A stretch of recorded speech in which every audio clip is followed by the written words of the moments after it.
শ্রাবণ মাসের তৃতীয় সোমবার। আজ ভগবান শিবের পুজো। হর হর মহাদেব, হর হর মহাদেব, হর হর মহাদেব। ওম নমঃ শিবায়, ওম নমঃ শিবায়, ওম নমঃ শিবায়। শিব ঠাকুর সর্বশক্তিমান, অথচ একদম সাদামাটা। শিব ঠাকুরের পুজোয় এই কটা জংলি ফুলই লাগে, তো সেইটুকুই এনে ভগবানকে দেওয়া, অর্পণ করা। শিব ঠাকুরের জটা ও গঙ্গাধার, তার থেকে প্রবাহিত গঙ্গা নদী, যা তার পবিত্রতার প্রতীক।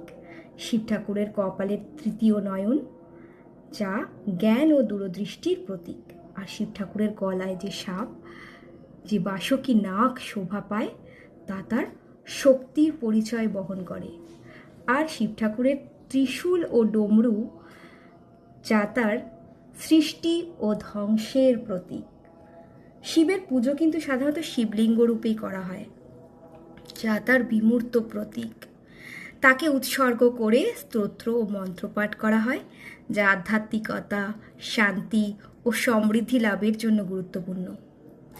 শিব ঠাকুরের নাম কিন্তু ভোলানাথও বলা হয়, যা তার সরলতা ও পবিত্রতার পরিচয় বহন করে। আর তাই তো শিব ঠাকুরকে এত ভালোবাসি। ওং নমঃ শিবায়, ওং নমঃ শিবায়, ওং নমঃ শিবায়।